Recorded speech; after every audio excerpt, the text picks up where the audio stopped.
നമസ്കാരം. ചെറുപ്പം നമ്മളെല്ലാവരും സ്വപ്നം കാണുന്ന ഒരു കാലഘട്ടം അല്ലേ? നമുക്കൊരിക്കലും ആ ചെറുപ്പം വിട്ടിട്ട് മധ്യവയസ്സിലേക്കോ വാർദ്ധക്യത്തിലേക്കോ പോകാൻ താല്പര്യമില്ല. മനുഷ്യ സഹജം. ചെറുപ്പം എപ്പോഴും നിലനിർത്തണം എന്ന് ആഗ്രഹിക്കാത്തവരാരും ഉണ്ടാവില്ല. എല്ലായ്പ്പോഴും ചെറുപ്പിൻ്റെ ആ യുവത്വത്തിൻ്റെ ചുറുചുറുക്കും ആ ഒരു ആരോഗ്യവും ആ ഒരു തിളക്കവും ശരീരത്തിൽ അതിൻ്റേതായ ഒരു സൗന്ദര്യവും ഒക്കെ കാത്തു സൂക്ഷിക്കണം എന്നുള്ളവർ ആണ് നമ്മളെല്ലാവരും. അപ്പോൾ ആ യൗവനത്തിൽ തന്നെ ഓരോ രോഗബാധിതരായി കഴിയേണ്ടി വരുമ്പോൾ അതൊരു വലിയ ട്രാജഡി തന്നെയാണ്. എന്നെ ഈ എപ്പിസോഡ് ചെയ്യാൻ പ്രേരിപ്പിച്ച കാര്യവും ഇത് തന്നെ. ഇന്ന് രാവിലെ എന്നെ കാണാൻ ഒരു 24 വയസ്സുകാരൻ വന്നു. ഇദ്ദേഹം സ്വന്തമായി ഒരു വ്യാപാര സ്ഥാപനം ഈയിടെയായിട്ട് 2-3 വർഷങ്ങൾക്ക് മുമ്പ് സ്വന്തമായി വ്യാപാര സ്ഥാപനം തുടങ്ങുകയും അത് നല്ല രീതിയിൽ പച്ചപിടിച്ച് വരികയും ചെയ്യുന്ന ഘട്ടത്തിലാണ് ഇദ്ദേഹത്തിന് പ്രമേഹം മൂർച്ഛിച്ചു എന്ന് തിരിച്ചറിയാൻ സാധിച്ചത്. അപ്പോൾ ഇദ്ദേഹത്തിന് 19ാമത്തെ വയസ്സിലാണ് പ്രമേഹം തിരിച്ചറിഞ്ഞത്. ടൈപ്പ് 2 ഡയബറ്റീസ് ആണ്, ഓർമ്മ വേണം, ടൈപ്പ് 1 അല്ല. കാരണം അദ്ദേഹം വലിയൊരു സ്ഥാപനത്തിൽ ഇതിൻ്റെ കംപ്ലീറ്റ് ഇവാലുവേഷൻ ഇത് വിലയിരുത്തിയിട്ടാണ് തീരുമാനിച്ചത്, ആ തീരുമാനത്തിലെത്തിയത്, ആ ഒരു നിഗമനത്തിലെത്തിയത്. ടൈപ്പ് 2 ഡയബറ്റീസ് ആയിരുന്നു, ഏർലി ഓൺസെറ്റ് ടൈപ്പ് 2 ഡയബറ്റീസ് 19ാമത്തെ വയസ്സിൽ. ഇപ്പോൾ ഇദ്ദേഹത്തിന് 24 വയസ്സ്. അപ്പോൾ 1-2 വർഷങ്ങൾക്ക് മുമ്പ്, എൻ്റെ ഓർമ്മ ശരിയാണ്, അതെ, ഏതാനും വർഷങ്ങൾക്ക് മുമ്പാണ് കിഡ്നികളെ ഇത് ബാധിച്ച് തുടങ്ങിയിട്ടുണ്ട് എന്നുള്ളതിൻ്റെ സൂചനകൾ കിട്ടിയതും അതിൻ്റെ ചികിത്സ തുടങ്ങിയതും. അപ്പോൾ ഇന്ന് എന്നെ കാണാൻ വന്നിട്ട്, ഇന്ന് രാവിലെ എന്നെ കാണാൻ വന്നു. അപ്പോൾ എന്നെ അത് ചിന്തിക്കാൻ പ്രേരിപ്പിച്ചു. അതായത് വളരെ ചെറുപ്പത്തിനാണ്, ഒറ്റ മോനാണ് ഇദ്ദേഹം. അപ്പോൾ ഈ 24 വയസ്സുകാരൻ്റെ അമ്മ കൂടെ വന്നിരുന്നു. വളരെ എന്നെയും വളരെ വിഷമിപ്പിച്ചൊരു സീനായിരുന്നു. കാരണം ഇവരുടെ ഭർത്താവ്, അതായത് ഈ 24 വയസ്സുകാരൻ്റെ അച്ഛൻ പ്രമേഹബാധിതനായി മരണപ്പെട്ടു. അപ്പോൾ ഒറ്റ മോൻ, ഈ മോൻ വെറും 24ാമത്തെ വയസ്സിൽ തന്നെ പ്രമേഹത്തിൻ്റെ കോംപ്ലിക്കേഷൻസ്, ഭയാനകമായ കോംപ്ലിക്കേഷൻസിലൊന്നായ നെഫ്രോപ്പത്തി ബാധിതനായിരിക്കുന്നു എന്നുള്ള ആ അറിവ് ആ അമ്മയെ വളരെയേറെ തളർത്തി. അത് കേട്ടപ്പോൾ എനിക്കും വളരെ വിഷമം തോന്നുന്നുണ്ട്. കാരണം ചെറുപ്രായത്തിൽ തന്നെ പ്രമേഹം വരുമ്പോൾ അതിന് 2 വശങ്ങളുണ്ട്. ഒന്ന് നല്ല വശം, നമുക്ക് ആദ്യം നല്ല വശം ഒന്ന് പരിശോധിക്കാം. ചെറുപ്രായത്തിൽ നമ്മുടെ ശരീരത്തിന് റിപ്പയറേറ്റീവ് കപ്പാസിറ്റി, സ്വയം റിപ്പയർ ചെയ്തെടുക്കാനുള്ള കപ്പാസിറ്റി, കഴിവ് വളരെ കൂടുതലാണ് ആണല്ലോ. അപ്പോൾ മരുന്ന് ഫലപ്രദമായി ഫലിക്കാൻ, അതായത് മരുന്നുകൾ കൃത്യമായി നമ്മൾ ഉദ്ദേശിക്കുന്ന രീതിയിൽ ഫലിക്കാനുള്ള സാധ്യതയും കൂടുതലാണ്. അതായത് ആ രോഗാവസ്ഥ ഭേദപ്പെടാനുള്ള സാധ്യതയും വളരെ കൂടുതലാണ് ചെറുപ്പത്തിൽ. അപ്പോൾ ചെറുപ്പക്കാരും പ്രമേഹം എന്നുള്ളതാണ് ഇന്നത്തെ വിഷയം, ഈ ഒരു എപ്പിസോഡിൻ്റെ വിഷയം. പൊതുവെയുള്ള കാര്യങ്ങൾ മാത്രമേ ഇവിടെ പറയുന്നത്.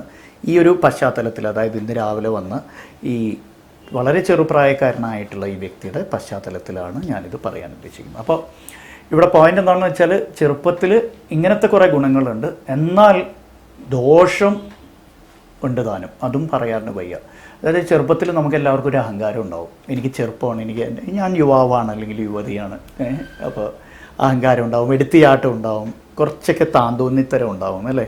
പിന്നെ അനുസരണ ഉണ്ടാവില്ല.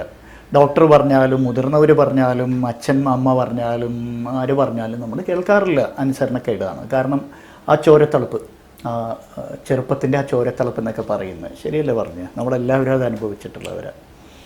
അതിനാൽ തന്നെ ഇവർ പലപ്പോഴും ചികിത്സ കാര്യമായിട്ട് എടുക്കാറില്ല, ഇവരതിന് അർഹിക്കുന്ന ഗൗരവത്തിൽ എടുക്കാറില്ല.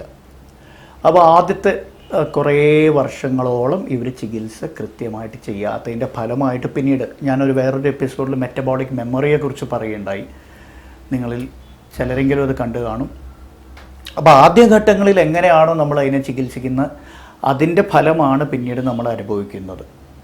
നമ്മൾ വിതയ്ക്കുന്നതാണ് നമ്മൾ പിന്നീട് കൊയ്യുന്നത് എന്ന് പറയുന്നത് പോലെ, what you so that you will റീപ്പ് എന്ന് പറയുന്നത് സെയിം. അപ്പോൾ ആരംഭഘട്ടത്തിൽ എങ്ങനെയാണോ ഇതിനെ കൈകാര്യം ചെയ്യുന്നത് അതിന് പിന്നീട് വലിയൊരു സ്വാധീനമുണ്ട്. പിന്നീട് വരുന്ന കോംപ്ലിക്കേഷൻസിലോ അല്ലെങ്കിൽ പിന്നീട് അതിൻ്റെ ഗതി, ആ രോഗത്തിൻ്റെ ഗതി വലിയൊരു സ്വാധീനമുണ്ട്. അതിനാൽ തന്നെ ചെറുപ്പത്തിൽ പ്രമേഹം വന്നാൽ അതിനെ ലാഘവത്തോടെ എടുക്കരുത്. അതൊരു വലിയൊരു പ്രവണതയാണ് ചെറുപ്പത്തിൽ. അതായത് നമ്മൾ ചോദിക്കാനും പറയാനും ആരുമില്ല, പ്രത്യേകിച്ച് നമുക്കൊരു വരുമാന മാർഗം കൂടി ഉണ്ടെങ്കിൽ അല്ലേ. ഇപ്പോൾ പലരും 22, 23 ലക്ഷങ്ങളുടെ വരുമാനം ഉള്ളവരാണ് അല്ലേ. IT ഇൻഡസ്ട്രിയിലൊക്കെ ഉള്ളവർക്ക് ലക്ഷങ്ങളുടെ വരുമാനമൊക്കെ ഉണ്ട്. അപ്പോൾ ഡിസ്പോസിബിൾ ഇൻകമാണ്. ഇഷ്ടം പോലെ ഷോപ്പിംഗ് മാൾസ് ഉണ്ട്, സൂപ്പർ മാർക്കറ്റ്സ് ഉണ്ട്, ഫാസ്റ്റ് ഫുഡ് ജോയിൻറ്റ്സ് ഉണ്ട്, എന്തും വേറെ സ്ഥലങ്ങളിലൊക്കെ ബിയർ പബ്സ് ഉണ്ട്, ബാർസ് ഉണ്ട്. ഇങ്ങനത്തെ ഒത്തിരി അതായത് നമുക്ക് ഇൻ്റലിജൻസ്, നമുക്ക് പണം എവിടെ ചിലവാക്കണം എന്നറിയാതെ ജീവിക്കുന്ന ഒരു തലമുറയാണ് നമുക്ക് കാണാൻ സാധിക്കുന്നത്. ഇപ്പോൾ ഇന്ന് കുറച്ച് മുമ്പ് എൻ്റെ ഒരു സുഹൃത്ത് പറയുണ്ടായി, അതായത് ഇവിടെ അടുത്തുള്ള ഒരു ചെറിയ പട്ടണത്തിൽ വലിയൊരു മാള് ഇന്നാൾ ഉദ്ഘാടനം ചെയ്യപ്പെട്ടു. അവിടെ തലക്കിടിയാണെന്നാണ് പറയുന്നത്. അതായത് ചെറുപ്പക്കാരെ കൊണ്ട് അവിടെ നിന്ന് തിരിയാൻ പറ്റുള്ളൂ, അത്രയ്ക്ക് എല്ലാവരും എന്തെങ്കിലും കഴിക്കുന്നു, കുടിച്ചുകൊണ്ടിരിക്കുന്നു. അപ്പോൾ ഇങ്ങനത്തെ കുറേ ഡിസ്പോസിബിൾ ഇൻകം കൊണ്ട് ഇതുപോലത്തെ അത് ചിലവാക്കാനുള്ള പല സ്ഥലങ്ങളും ഉണ്ട് ഇക്കാലത്തെ ചെറുപ്പക്കാർക്ക്. അപ്പോൾ അവർക്ക് എവിടെ ചിലവാക്കണം എന്നറിയില്ല. ഏതെങ്കിലും കണ്ട ഒരു സ്ഥലത്തേക്ക് അങ്ങ് പോകുന്നു, അവർക്ക് തോന്നുന്നതൊക്കെ വലിച്ചു വാരി കഴിക്കുന്നു, അവർക്ക് ഇഷ്ടമുള്ള രീതിയിൽ ജീവിക്കാമെന്നുള്ളൊരു തോന്നലും. And they have got lot of disposable income. അപ്പോൾ അതൊരു പ്രശ്നമല്ല താനും. അവർക്ക് പണം ചിലവാക്കാനുള്ള മീൻസ് പല വഴികളും ഉണ്ട് ഇന്ന്. പക്ഷേ പിന്നീട് എത്തിപ്പെടുന്നത് എവിടെയാണെന്നുള്ളത് ചിന്തിക്കാറില്ല. അതാണ് ഇതിൻ്റെ ഒരു ട്രാജഡി.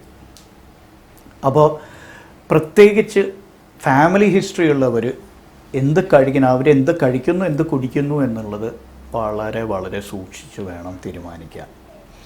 ആൻഡ് കൃത്യസമയത്തുള്ള പരിശോധന നിർബന്ധം. അല്ലാണ്ട് എന്തെങ്കിലും ഒരു കോംപ്ലിക്കേഷൻ വരുമ്പോൾ അതിൻ്റെ ചികിത്സിക്കേണ്ടതല്ല. ഇപ്പോൾ വണ്ടി ഓടിക്കുന്നവർക്കറിയാം, വണ്ടിക്ക് റിപ്പയർ വരുന്നത് കൊണ്ടല്ല നമ്മൾ സർവീസിന് കൊടുക്കുന്നത് അല്ലേ. പുതുതായിട്ട് വാങ്ങിച്ച വണ്ടിക്കും 1 മാസം കഴിയുമ്പോഴോ അല്ലെങ്കിൽ 3 മാസം കഴിയുമ്പോൾ നമ്മൾ കൃത്യമായി സർവീസിന് കൊണ്ടേ കൊടുക്കണം. കുഴപ്പം വരുന്നതുകൊണ്ടാണോ, റിപ്പയർ ഉള്ളത് കൊണ്ടാണോ, വണ്ടിക്ക് എന്തെങ്കിലും കുഴപ്പമുള്ളത് കൊണ്ടല്ലല്ലോ നമ്മൾ സർവീസിന് കൊടുക്കുന്നത്. വണ്ടിക്ക് പിന്നീട് കുഴപ്പം വരാതിരിക്കാൻ വേണ്ടിയാണ് നമ്മൾ സർവീസിന് കൃത്യമായിട്ട് കൊടുക്കേണ്ടത്. ശരിയാണോ പറഞ്ഞത്? അതേപോലെ വേണം ഇവിടെയും കാണാൻ, ഇതിനെയും കാണാൻ. അതായത് പ്രമേഹ രോഗിയാണ് എങ്കിൽ, അല്ലെങ്കിലും even if you are not a diabetic, ഒരു പ്രായം കഴിഞ്ഞാൽ പിന്നെ ഇടയ്ക്കിടയ്ക്ക് ഒന്ന് നിങ്ങളുടെ ആരോഗ്യത്തിനെ വിലയിരുത്തുന്നത് നല്ലത് തന്നെയാണ്. പ്രമേഹ രോഗികൾക്ക് നിർബന്ധമായും ഇത് അത്യാവശ്യം ചെയ്യേണ്ട ഒരു കാര്യമാണ്. പ്രമേഹ രോഗികൾ നിർബന്ധമായും ഇത് ചെയ്യേണ്ടതാണ്. പ്രത്യേകിച്ച് ചെറുപ്പത്തിൽ എനിക്ക് വേറെ കുഴപ്പങ്ങളൊന്നും വരില്ല, ഇപ്പം ഞാൻ ഹെൽത്തി അല്ലേ, ഇപ്പം ഞാൻ ഹാപ്പി അല്ലേ, ആകെ കുറച്ച് ഷുഗർ കൂടിക്കിടക്കുന്നു എന്നൊക്കെയുള്ളൊരു ധാരണയുണ്ട്.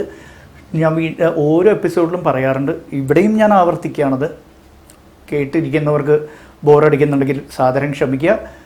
പ്രമേഹം എന്ന് പറയുമ്പോൾ ലാബ് റിപ്പോർട്ടിൽ കൂടിക്കിടക്കുന്ന ഒരു ബ്ലഡ് ഷുഗർ മാത്രമല്ല. ഇപ്പം തന്നെ 150-ൽ കൂടുതൽ എപ്പിസോഡ്സ് പ്രമേഹത്തിനെ കുറിച്ച് മാത്രം ഈ ചാനലിൽ പറഞ്ഞു കഴിഞ്ഞു അല്ലെ, കൈകാര്യം ചെയ്തു കഴിഞ്ഞു. അപ്പോൾ തന്നെ നിങ്ങൾക്ക് സങ്കല്പിക്കാം എത്രത്തോളം പ്രശ്നങ്ങൾ ഇവിടെ ഉണ്ടെന്ന്. യൂത്ത്സിൽ, അതായത് ചെറുപ്പക്കാരിൽ കാണുന്ന പ്രമേഹം വലിയൊരു വിഭാഗമാണ് ഇക്കാലത്ത്. ഇൻഫാക്റ്റ് മെഡിക്കൽ സയൻസിൻ്റെ തന്നെ ഒരു വിഭാഗം ഇപ്പോൾ ഉരുത്തിരിഞ്ഞ് വരുന്നുണ്ട്. ഇതിൽ തന്നെ ഡയബറ്റോളജി തന്നെ അങ്ങനത്തെ ഒരു വിഭാഗം വരുന്നുണ്ട്. ജുവനൈൽ ഡയബറ്റീസ് കൈകാര്യം ചെയ്യുന്നവർ, ചൈൽഡ്ഹുഡ് ഡയബറ്റീസ്, യങ് അഡൾട്ട്സിൽ diabetes, adult diabetes, geriatric diabetes, അങ്ങനെ കുറേ ഉപവിഭാഗങ്ങൾ ഇപ്പോൾ വരുന്നുണ്ട്. അതിലൊന്നാണ് ഈ ചെറുപ്പക്കാരിൽ വരുന്ന പ്രമേഹം. അപ്പോൾ ചെറുപ്പക്കാരിൽ വേറൊരു കാര്യം ഇക്കാലത്ത് കാണാൻ സാധിക്കുന്നൊരു പ്രവണത വ്യായാമക്കുറവ്. അതിന് അവർ പറയുന്ന പ്രധാന കാരണം സമയമില്ല എന്നുള്ളതാണ്. സമയമില്ല എന്നുള്ളതൊരു കാരണമേ അല്ല.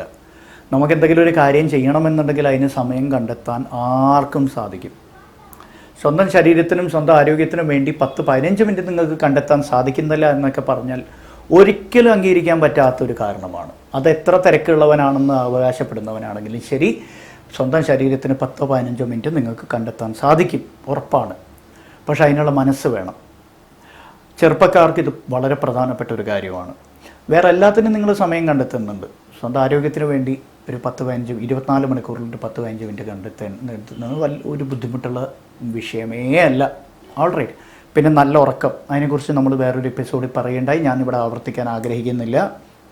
പിന്നെ നേരത്തെ പറഞ്ഞ പോലെ നിങ്ങൾ എന്ത് കഴിക്കുന്നു കുടിക്കുന്നു എന്നുള്ളത്. കാരണം ഇക്കാലത്ത് ഒത്തിരി ഇപ്പോൾ പുകവലി ഒരു കുറഞ്ഞു വരുന്നൊരു പ്രവണതയാണ് നമ്മൾ കാണുന്നത്. അറ്റ്ലീസ്റ്റ് പബ്ലിക്കിൽ ഇപ്പോൾ പുകവലി മുമ്പത്തെ കാലമൊക്കെ വളരെ കുറവാണ്. പക്ഷേ മദ്യപാനം വളരെ കൂടിയിട്ടുണ്ട്, സംശയമൊന്നുമില്ല. മദ്യപാന ആസക്തിയും മദ്യപാനത്തിൻ്റെ ഉപഭോഗവും വളരെ വളരെ കൂടി കാണുന്നുണ്ട്.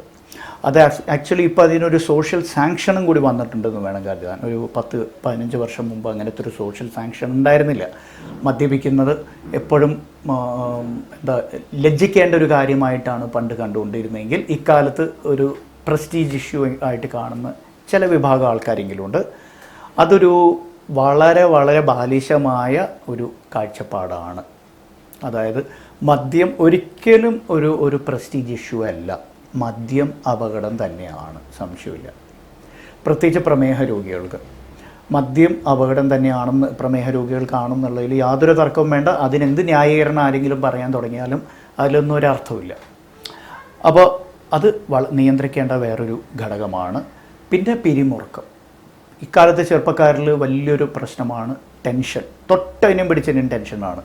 വർക്ക് റിലേറ്റഡ് ടെൻഷനാണ് ഒരു വശത്താണെങ്കിൽ, ഫാമിലി ടെൻഷൻ വേറൊരു വശത്ത്, ഇൻ്റർപേഴ്സണൽ റിലേഷൻഷിപ്സ്, വ്യക്തികൾ തമ്മിലുള്ള ബന്ധങ്ങൾ അധിഷ്ഠിതമായ സ്ട്രെസ്സ് വേറെ വഴിക്ക്, പിന്നെ ഫിനാൻസസിനെ കുറിച്ചുള്ള ടെൻഷൻ, പ്രത്യേകിച്ച് സ്വന്തം സ്ഥാപനങ്ങളൊക്കെ നടത്തുന്ന ഞാൻ ആദ്യം പറഞ്ഞു തുടങ്ങിയ വ്യക്തിയെ പോലെയുള്ളവർക്കൊക്കെ അതിൻ്റെ ഒത്തിരി ടെൻഷൻസ് ഉണ്ടാവും അല്ലേ. അപ്പോൾ ഈ സ്ട്രെസ് മാനേജ്മെൻറ്റ് ഒരു വലിയ ഘടകമാണ് പ്രമേഹ നിയന്ത്രണത്തിൽ. സ്ട്രെസ് മാനേജ്മെൻറ്റിൻ്റെ വേറെ പല തലങ്ങളുണ്ട്, ഞാൻ അതിലേക്ക് കടക്കുന്നില്ല. പക്ഷേ ഈ പറയുന്ന കാര്യങ്ങൾ ചെറുപ്പത്തിൽ തന്നെ നിങ്ങൾ ശ്രദ്ധിച്ചിട്ടുണ്ടെങ്കിൽ പിന്നീട് വലിയ അപകടങ്ങൾ ഒഴിവാക്കാൻ സാധിക്കും. അതായത് ആ ലെഗസി ഇഫക്റ്റ് അല്ലെങ്കിൽ മെറ്റബോളിക് മെമ്മറി എന്നുള്ള പറഞ്ഞു തന്ന ആ കോൺസെപ്റ്റ് എപ്പോഴും ഓർമ്മ വയ്ക്കുക. ആരംഭഘട്ടങ്ങളിൽ എന്താണോ ചെയ്യുന്നത് പിന്നീട് അതായിരിക്കും നമ്മൾ അനുഭവിക്കുന്നത്. നല്ലത് ആരംഭഘട്ടങ്ങളിൽ നല്ല രീതിയിൽ നമ്മൾ പ്രമേഹത്തെയും അനുബന്ധ പ്രശ്നങ്ങളെയും നിയന്ത്രിച്ചാൽ പിന്നീട് വരാവുന്ന പ്രശ്നങ്ങളുടെ തോതും ഗൗരവവും കുറയും. നേരെ മറിച്ചും സംഭവിക്കും. ആരംഭഘട്ടത്തിൽ നമ്മൾ ഉഴപ്പുകയോ അല്ലെങ്കിൽ വേണ്ട വിധത്തിൽ അതിനെ ശ്രദ്ധിക്കാതെ പോവുകയോ ചെയ്താൽ പിന്നീട് വന്നേക്കാവുന്ന കോംപ്ലിക്കേഷൻസിൻ്റെ തോതും പിന്നീട് വന്നേക്കാവുന്ന കോംപ്ലിക്കേഷൻസിൻ്റെ ഗൗരവവും കൂടിയെന്ന് വരാം. അതിനാൽ ശ്രദ്ധിക്കുക, കാര്യങ്ങൾ വളരെ മനസ്സിലാക്കിയിട്ട് മുന്നോട്ട് പോവുക. എൻ്റെ ഒരു അഭ്യർത്ഥനയാണിത്. പ്രത്യേകിച്ച് ചെറുപ്പക്കാരായ പ്രമേഹ രോഗികൾ ഈ പരിപാടി കാണുന്നുണ്ടെങ്കിലോ നിങ്ങളുടെ കുടുംബാംഗങ്ങളിൽ ആർക്കെങ്കിലും ചെറുപ്പത്തിൽ പ്രമേഹം വന്നതായിട്ട് നിങ്ങളുടെ അറിവിലുണ്ടെങ്കിലോ ഈ വീഡിയോ ഉറപ്പായിട്ടും അവരുമായിട്ട് ഷെയർ ചെയ്യുക. ഇതിൻ്റെ സബ്സ്ക്രൈബേഴ്സ് ആവാൻ അവരെ പ്രേരിപ്പിക്കുക. നന്ദി, നമസ്കാരം. Press the bell icon on the YouTube app and never miss another update.